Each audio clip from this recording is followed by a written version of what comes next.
So this is an introduction that I have because, as you can see, I've been teaching about 20 years now on chemistry, pharmacology, and neuroscience. While preparing for this lecture, I learned so much, and I hope that during that 1 hour and maybe 15 to 30 minutes that you will learn as much as I did while preparing for this.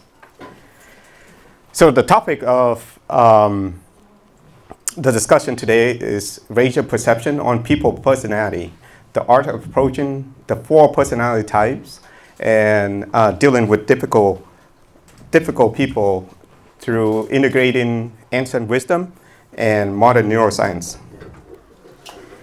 So sorry, it's kind of like a lecture, but I just want to keep it organized, and you can see that part of the personality that I have.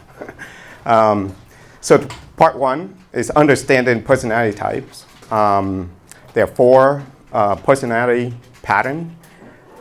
Second part is the art of approach, how we're going to deal with these personality types. And then the third part is dealing with difficult people. And then the last part, because of my angle of expertise and experience, I'm going to talk a little bit about neuroscience connection to what I learned so far. So why understanding personalities matters? With Buddhist teaching, understand others begin with understanding ourselves. So first thing is we have to understand ourselves. The benefit for your future, or our future, is that is leadership skill, relationship building, conflict resolution, self-awareness, and professional success, inner peace. And we'll get to that point along the way. But it's reduced stress from personal challenges. And as you can see, reduced stress have more than just peace of mind. It's actually beneficial for your body because all the stress hormone, when it's released and it chronically released, it would do a lot of damage. So understanding 4 personality type. From Buddha, the mind is everything. What you think, you become. What I can elaborate is that this, inner mindset kind of precede the outer experience, right? You kind of perceive this mindset, and then you kind of experience that.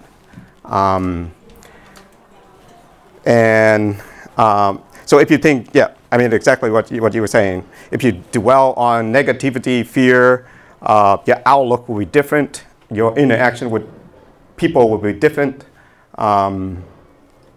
So thank you. So what are the personality type? So there's a lot of way of characterize different personality type. It go back from Greek, and even now with modern psychological frameworks, they talk about Brick-Meyer 16 personality type. So people are trying to classify it, and as you can see, it's quite hard to classify personality type. But right now, it seems there are 4 core type across different culture and throughout history.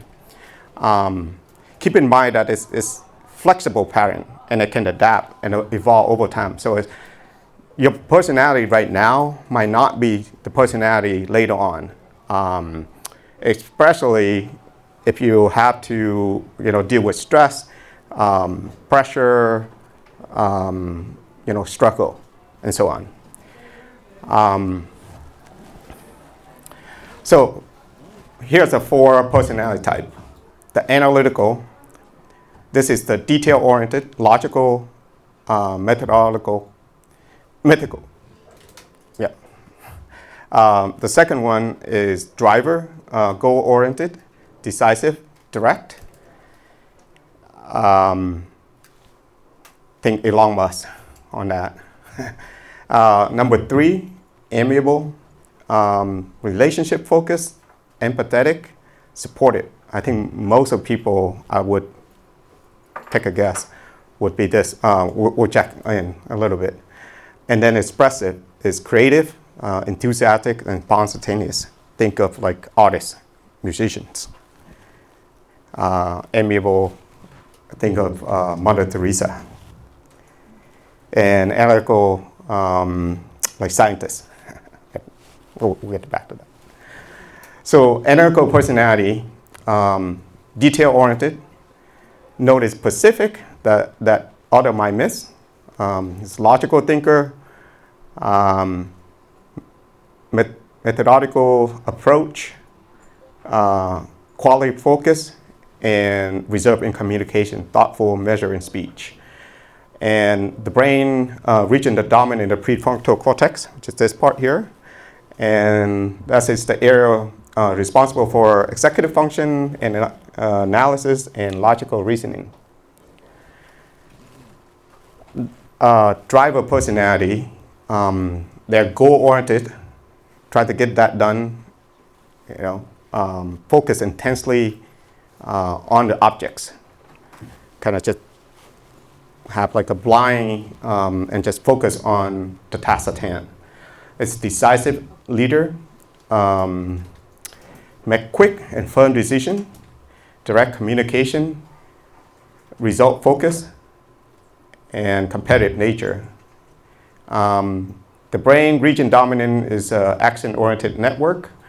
The area linked to motivation, decision-making, and goal pursuit.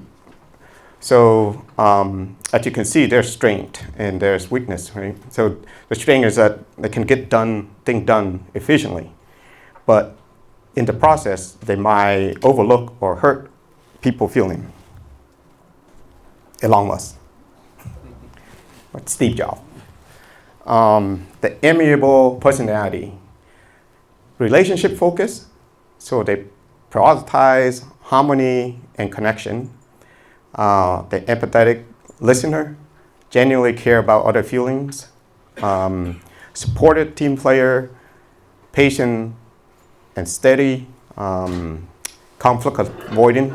They seek peaceful solutions, and it's a social cognition network. The area specialized for empathy, emotion, understanding, and social bonding. So I like this quote from Dalai Lama, be kind whenever possible, because it's always possible. The last one is the expressive personality, creative, innovative, generate new idea, multiple of them at the time, and solution, enthusiastic, communicator, animated, engaging speaker, spontaneous nature, just any moment notice, recognition seeking, show off, optimistic outlook, and creative network, reward, pathway, area linked to imagination, innovation, seeking positive experience. So their strength is that they inspire, energize others, and the challenge or the weakness is that they struggle to follow a routine or trying to get things done fast in a timely manner.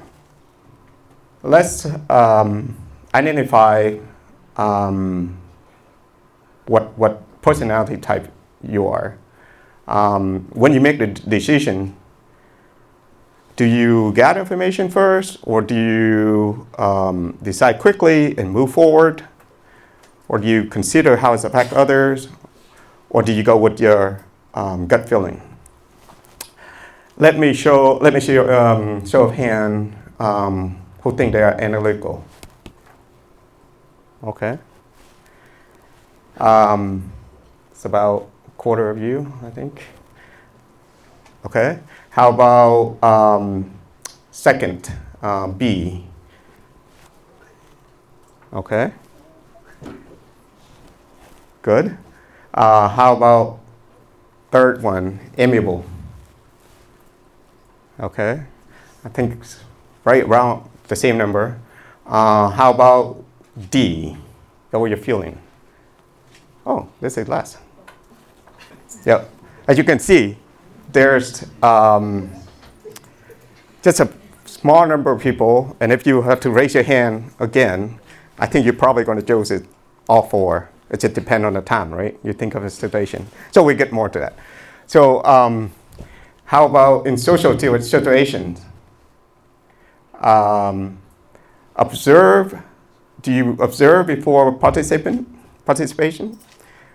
Take charge and lead the discussion. Focus on on making more comfortable, or enjoy as the center of attention.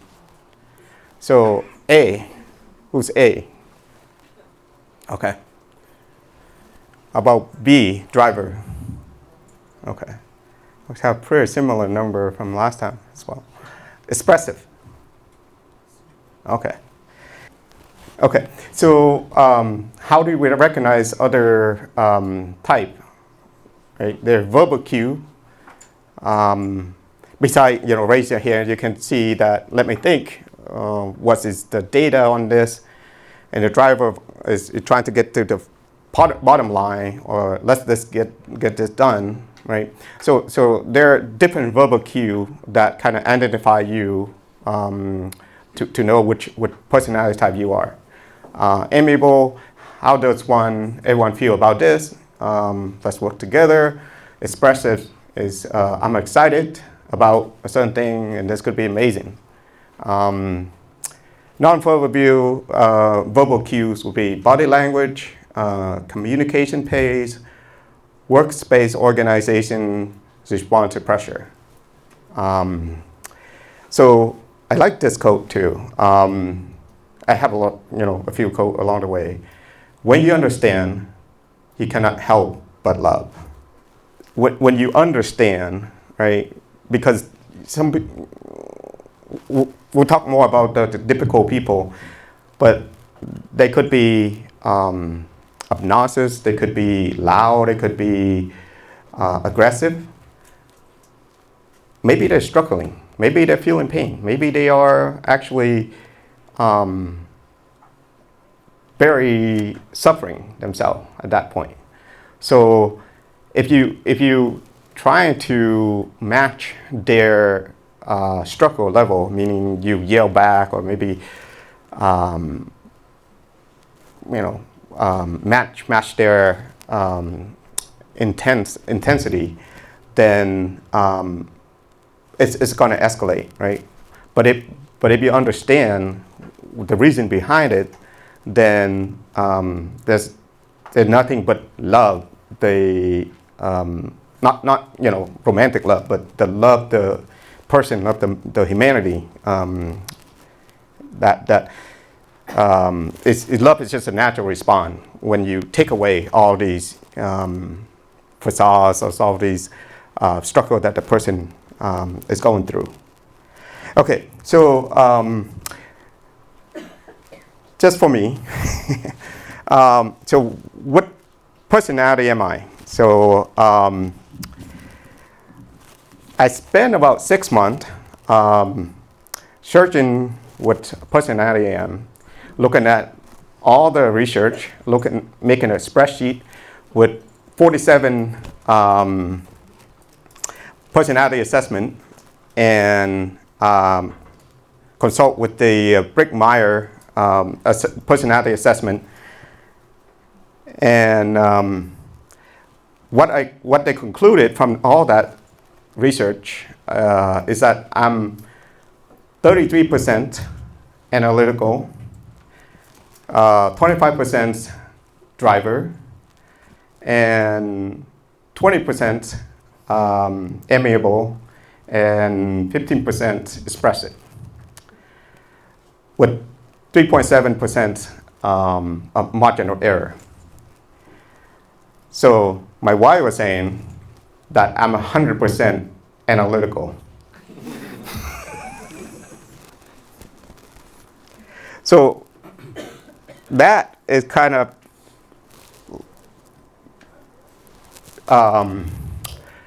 sum up this personality type and trait, because they actually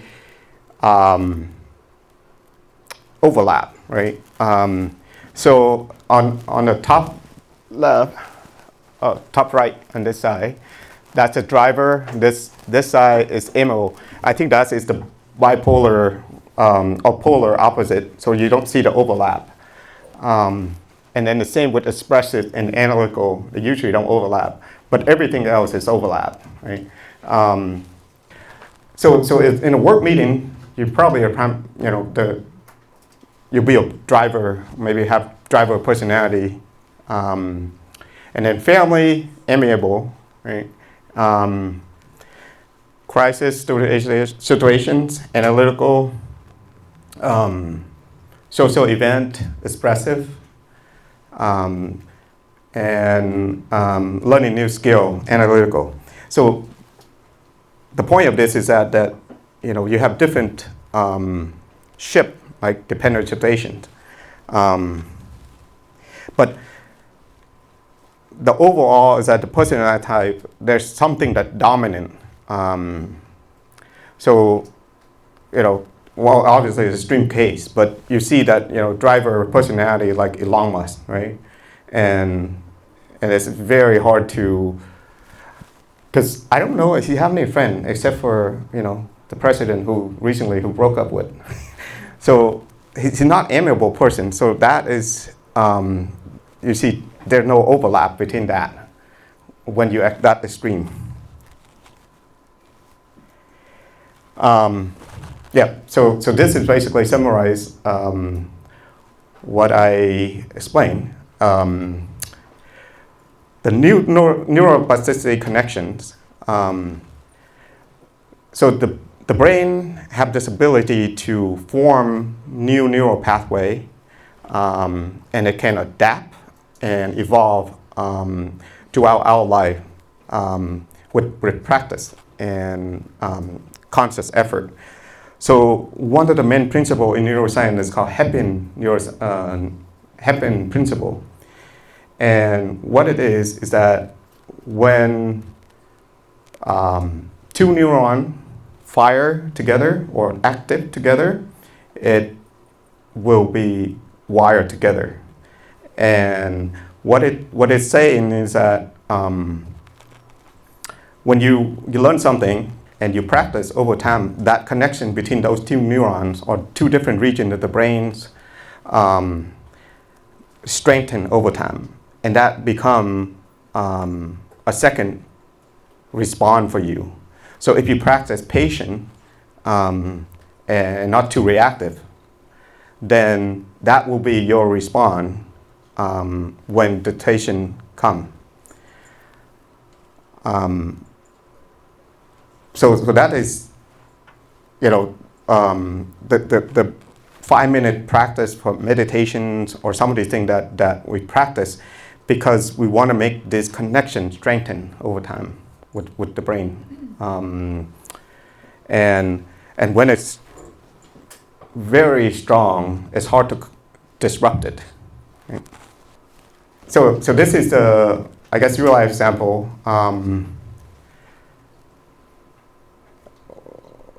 Your study group study group, work group, or whatever situation that you have 4 different members and they have different personality.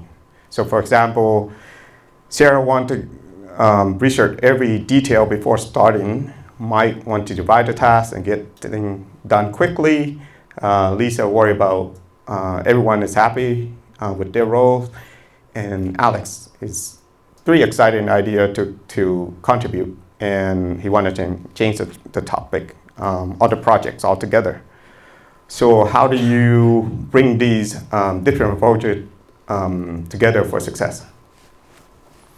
just a thought experiment. It doesn't have to be elaborate, but what do you think? We have 4 different personality, and how do you kind of bring them together so that it be constructive and effective as a team leader? Yes, I would maybe all 4 of them should sit down and have a chance to express their thought, and then we usually just go by vote by the majority, which direction to, as the 4 option, which one should. That's my thought. I think Yeah. nowadays we have a lot of like a personality test online, so you can have people do that when you determine their group and then which group is work together well, you put them together. What if you have no choice?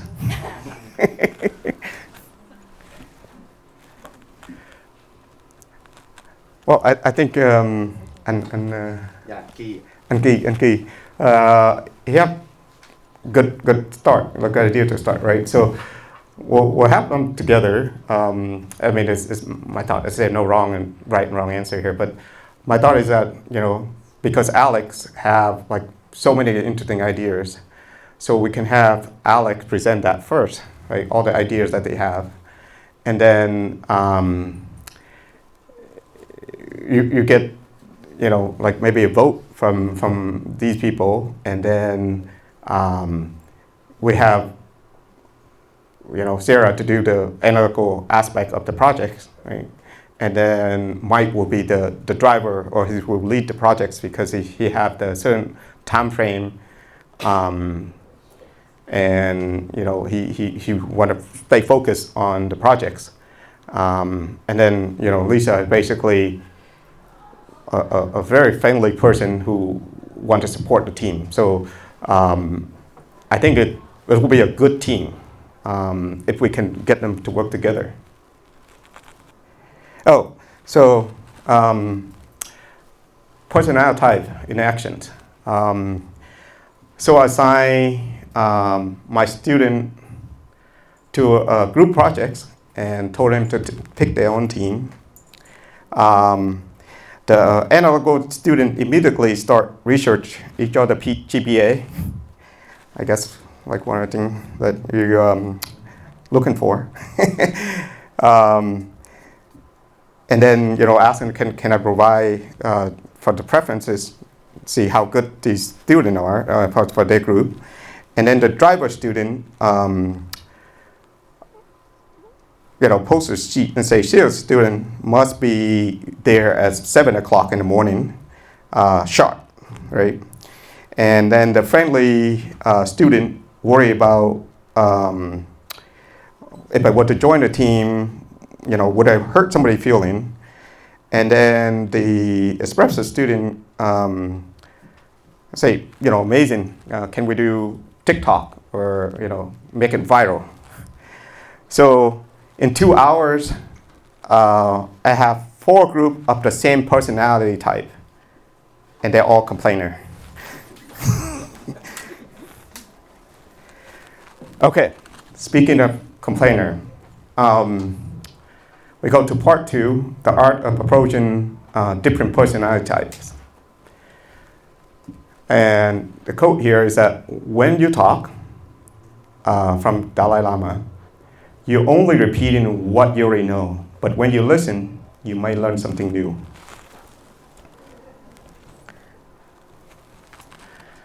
So I'm going to put this one here because this will be effective in dealing with all type of difficult people. So listen first, understand before seeking to be understood. Respect differences. Adapt your style, right? Because when you talk to a certain personality, a certain difficult person, it's not going to be the same for everyone. So you have to adapt your style, find common ground, identify shared values and goal, practice patience, and speak with compassion. And one thing that I want to add is if you can interject or inject humor into communication, whether it's easy people or difficult people, it's going to go a long way. And that's what I learned. The way we communicate with others and with ourselves ultimately determine the quality of our lives. So, approaching the analytical type, provide detailed information, give them time to think, be prepared with facts, and respect the need for accuracy. Ask thoughtful questions. Don't rush them to decide. Be vague. Don't be vague or imprecise. Don't take their questions personally, and don't skip over important details or don't interrupt their thought process. I'd like to share some information with you. Would be the start when you deal with, the analytical type.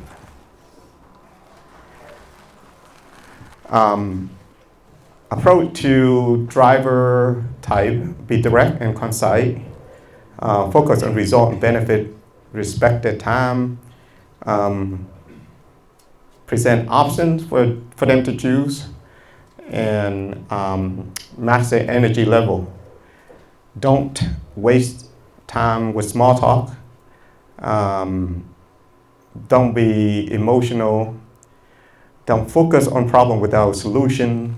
Don't take their directedness personally, and don't try to control the decision. So always lead with something like the bottom line is here what I recommend. Kind of go directly to what you want to focus on the outcome. A driver is like leader of the group, so like you will be, because, and I think I'm going to make a few of these remarks along the way, because I feel like you, at some point, you kind of like a mix, right? Yeah. Of this, depend on the situation, right? You might be prominently, driver, but you also have other component as well, right? It's not exclusive, and there's no way to be exclusive, right? You can be a certain personality type at a certain time, a certain situation. And another thing is that we adapt, right? I mean, I was very quiet personality, but now I'm a lot more talkative than I used to. So there's like different time, different emotion, and it could be like the Rick Meyer would have like an introvert, extrovert, right? In psychology, so the person who just don't express their feeling versus people, talk all the time about how they feel about, the expressive type, right? So the driver is more extrovert? I would say, yeah. Yeah. Okay. I mean, so different people, I mean, different, so psychology have different classification of people, personality type. This is just kind of like universal kind of personality type, right?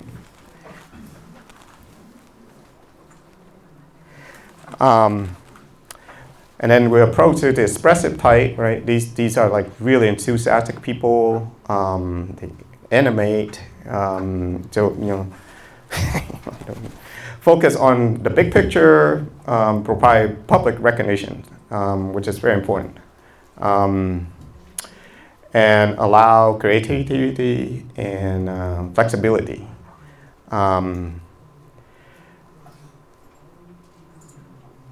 And then communication strategies that I love your energies about, and then discuss the exciting possibility. I know it's kind of hand waving, and I want to go more into it, but I don't. So there's a reward seeking pathway, and it's modulated by dopamine. That area of the brain is kind of rewarded when we recognize and so on. And maybe that region of the brain is where it's so active for these individual persons, or maybe even ourselves at a different time. I guess this is, again, was kind of universal adaptation for communication style as well. Speak in a way that are truthful, helpful, and kind. Right? Adapting your word to what listener need to hear. Mirror their communicant's pace for the driver and expressive. Match their focus on task versus people orientations. Adjust their directiveness, more direct with drivers and gentler with amiables. Varying detail level. Speak only endearing speech. Speech is welcome. Speak when it's bring no evil to other is pleasant.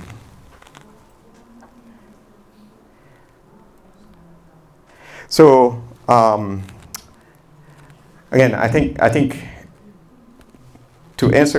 partly to answer your questions, I'm going to tell you this story. So one student say, "Professor, you're definitely an analytical person because you research citation for everything, even for joke, right?" Another one said, "No way. He's a driver. Look at how structure his lecture and keep on schedule, I think." And then the third student saying, "No, he's obviously amiable because he see how you understand and how much you understand, so he's definitely care." And then fourth person says, "It's all wrong because he likes to tell the story, and he use humor and thing like that." So I realized that they're all right. After 20 years of studying personality, I become a balanced person, a balanced human being. But then my wife was saying, "You're not a balanced person. You are old enough to be all type of person, or all type of personality. It just depends on how much caffeine you consume for that day." When another person make you suffer, I think this is kind of what I was saying earlier, but I learned it from Thầy Thích Nhất Hạnh. It is because he suffered deeply within himself. Can you give an example? Let me go through this and then I'll ask you. So difficult often stem from suffer, fear, or unmet needs. Common root causes are fear of rejection, failure, feeling powerless or unheard, past trauma or negative experience, stress or overwhelm, lack of emotional regulation skill, different values or communication style.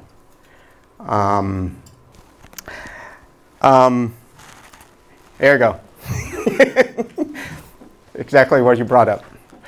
So these chronic complainers often feel unheard, powerless, or sometimes overwhelmed. Right? Complaining becomes their way of seeking connection or validation. So maybe we listen with compassion, set love boundaries. Maybe to your difficult friends, maybe 10 minutes each sessions, if you were to become difficult. And let's focus on the solution.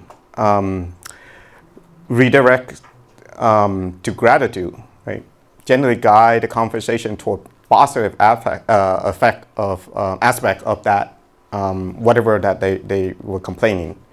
And don't absorb their negativity, don't make their negativity become yours negativity, right? So you can see that, I can see this really bothering you, what one small step that we can take to make it better, right? And with this, I like this quote a lot with Buddha teaching.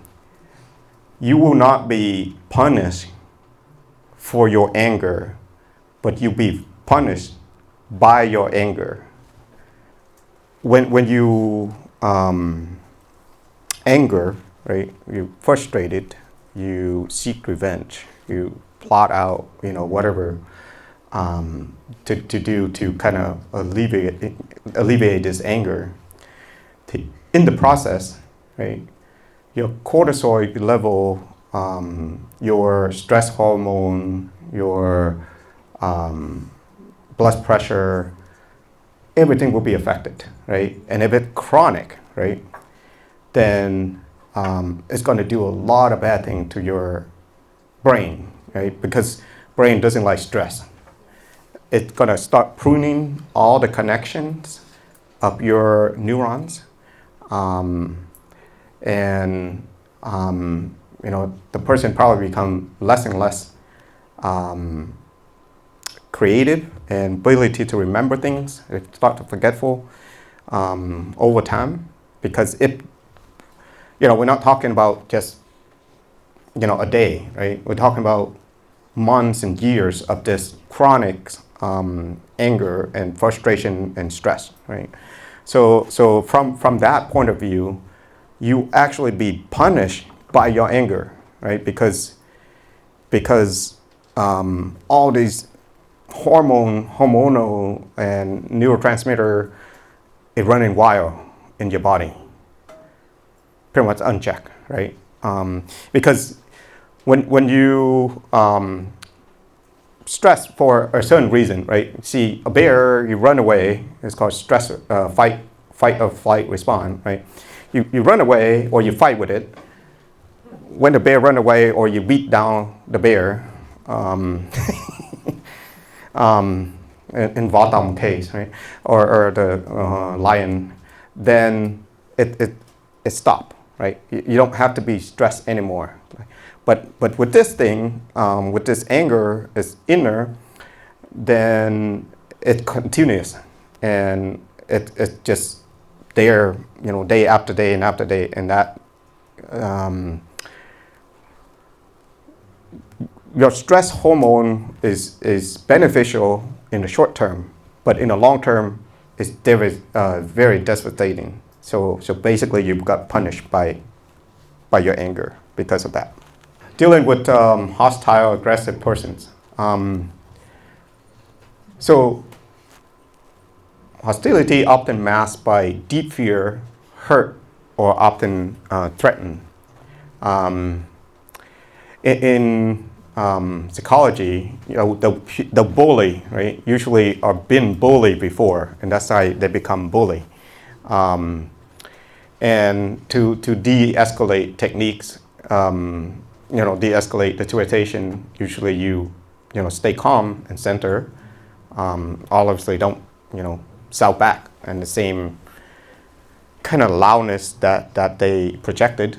Lower your voice, acknowledge their feelings, and then set the clear boundary. So for example, I want to help you, but you need to speak respectfully, right?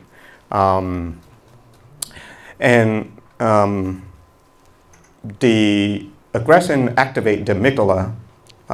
It's a fight or flight center. So staying calm help regulate both you and the nervous system. So this is just like another way of saying anger is bad, right?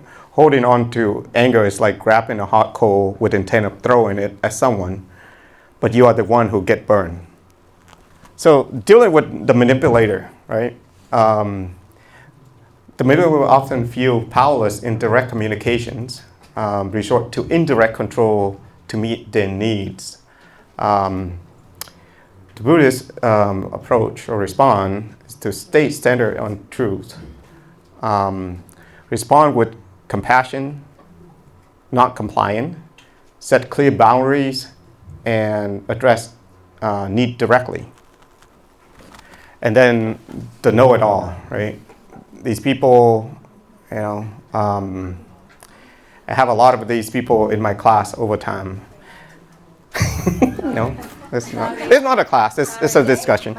I'm just sharing what I learned. Just ask that everybody in this session is difficult. You know what I learned like from teaching? Those people who like know it all, usually not the best student in the class. Know it all often have deep insecurity, and use their knowledge as a shield to feel valuable and secure. You know, kind of flaunt their knowledge, right? They like acting like they know, you know, everything. So acknowledge that their expertise, sure. You clearly know a lot about this. You know, kind of lean on to their expertise. Ask for their opinion. Redirect to collaborations, and don't challenge directly, right? Maybe just like, what if you combine our knowledge, or what if we work together on this? Well, I mean, like, if you know something well, right? For example, like, I know a lot about chemistry, I know a lot about neuroscience, I know a lot about pharmacology, but I don't know much about this, to be honest. I'm learning as I go right now. So I'm very honest, right? I don't need to show that I know so much about, you know, how to deal with people, even though I have my fair share of dealing with people. So I guess honesty is the first thing, right? So just say, you know, I'm good at this. You know, being a leader, you sure know a lot about something that the other person doesn't know, right? And I guess you just find out what their strength, or, you know, either asking them or asking around and see what their strength, and then maybe just lean on to their strength. Is my recommendation for dealing with that. I mean, it's like my research faculty colleague, right? Each person have their own expertise.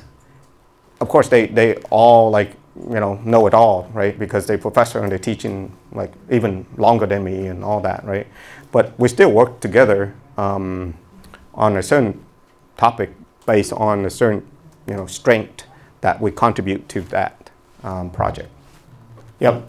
The next personality that difficult to deal with is called, you know, victim mentality, right? Victim mentality often develops from real past drama and become a learned pattern of avoiding responsibility and seek attention, right? Everything is just, I'm a victim of this, I'm a victim of that, right? So the approach would be showing compassion without enabling them. Acknowledge the pain without reinforce happiness. Encourage personal agency. What one small thing that you could do differently, right? Model responsibility. Say how you handle your own challenges. Focus on present solutions. Gently direct from past grievances. So that they don't just focus on that, but maybe look at the brighter side.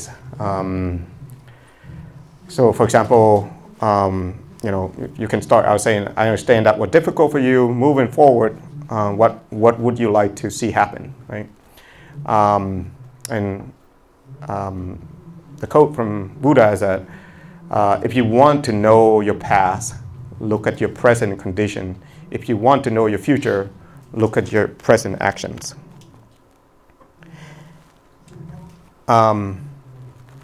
Professionalists, I think many of us like this, right? Myself included. Professionalists often stem with the fear of criticism, rejection, or not being good enough, right? it's a protective mechanism that creates suffering. Model acceptance of imperfection, right? Share your own mistake without shame. Emphasize on progress over perfections. Like, see how far you have improved and so on. Teaching letting go. Help them practice releasing control. And encourage self-compassion. Guide them to treat themselves kindly, right? It's like, this is really good work, but what if we submit now and make improvement later if needed? So during college, I wrote an essay paper, and I keep writing, and I revising it, and then the teacher at the time was like, "There's no such thing as a perfect essays. There's a complete essays, but there's no perfect." And that is something that I kind of learn and improve. So encourage self-compassion. So what if we just submit now? If we need to, we can make improve later. Dealing with the gossiper. Is that you two over there? Gossiping often comes from the need for connection, feeling excluded, or seek power through information sharing.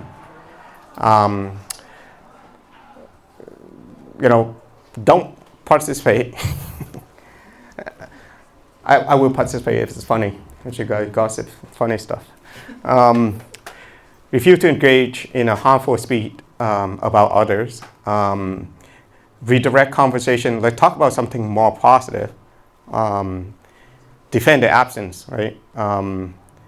And saying something like, because the person is not here, maybe we wait until the person come back. Model better communication, right? Share the positive story instead. Controlling behavior often stems from deep anxiety, fear of chaos, right? Or past experience of powerlessness. So the response would be stay flexible. Don't get rigid in response and their rigidity. Offer choices within boundary. Practice non-attachment and model letting go. Right? Show them that how to be comfortable with uncertainty. So I would practice in Buddhist compassion with a real difficult co-worker, faculty last week. So I keep repeating that, from Thầy Thích Nhất Hạnh, that when somebody make you suffer because they are suffer deeply inside, right? And so I approached this difficult colleague, and then I asked, I understand that you're suffering, how can I help? And then he replied, yeah, I'm suffering because you keep constantly speaking about Buddha to me.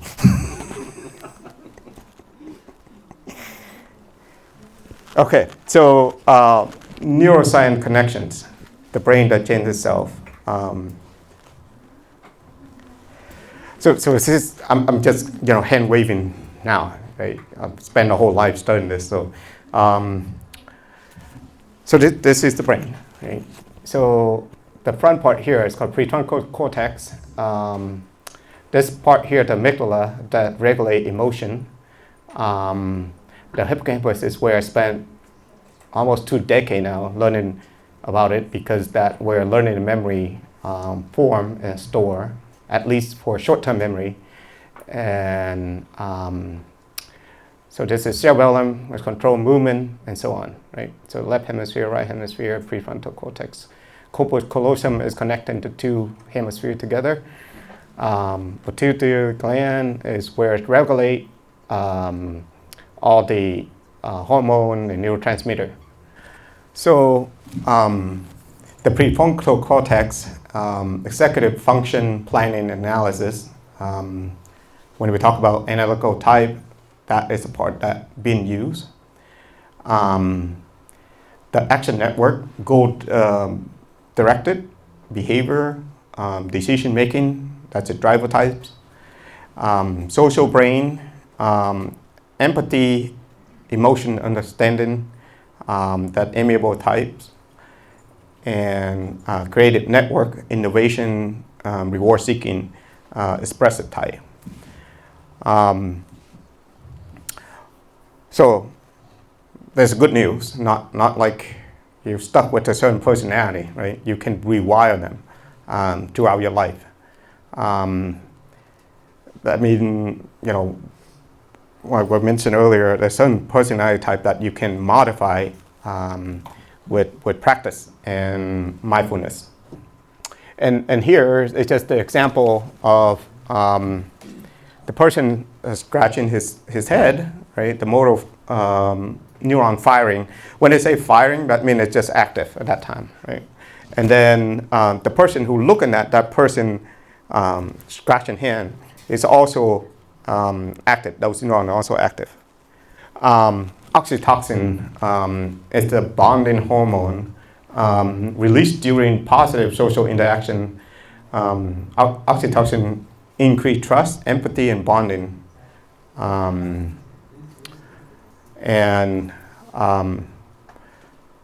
It have a lot of benefit in the brain, right? Besides all that, it actually calm the brain down, and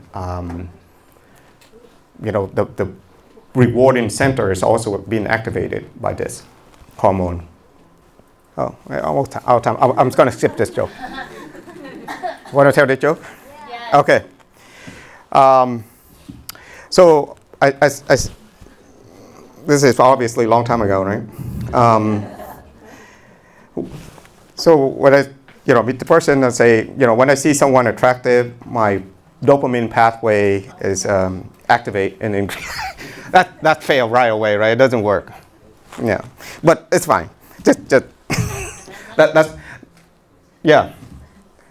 Just an example of a failed pickup line, I guess, or a failed story. Yeah. And your theory singulars evaluate social relevance. And she looked at me and says, so you're basically saying that your brain like me.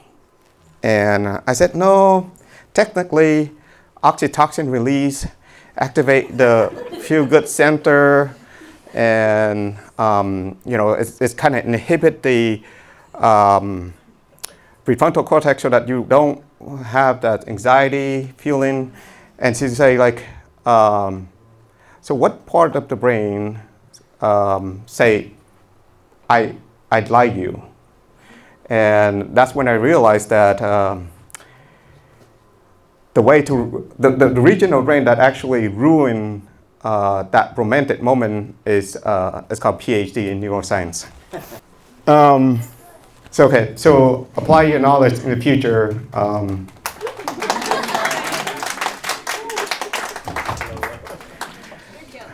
Oh, thanks. In your career, team leadership, client relations, conflict resolution, personal growth, in relationship, family harmony, friendship, romantic relationship, and parenting. There's a lot of benefit if you pay attention and learn about the people, right? The best way to take care of the future is to take care of the present moment.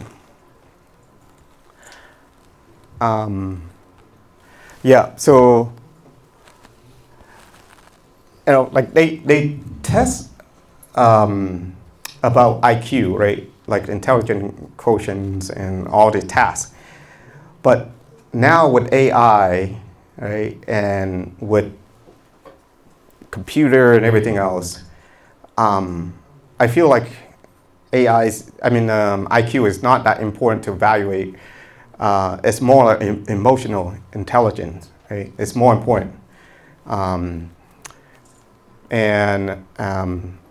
as a young adult, I guess it's any age actually, neuroplasticity is always exists in the brain.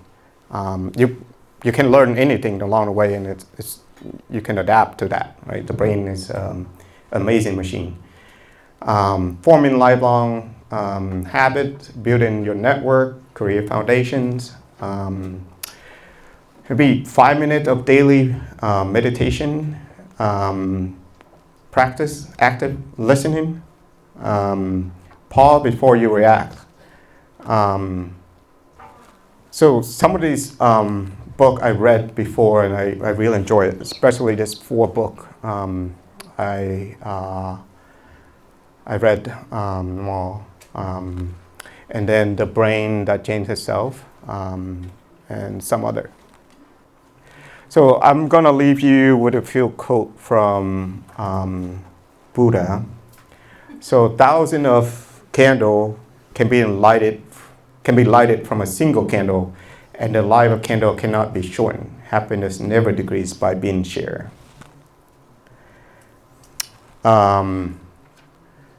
My religion is very simple. My religion is kindness. Dalai Lama. Understanding a love other name. If you don't understand, you can't love. Thầy thích nhất hạnh. Yes, with that, I would conclude this discussion today, and let me know if you have questions. I appreciate it. I appreciate your attention and participating in this discussion.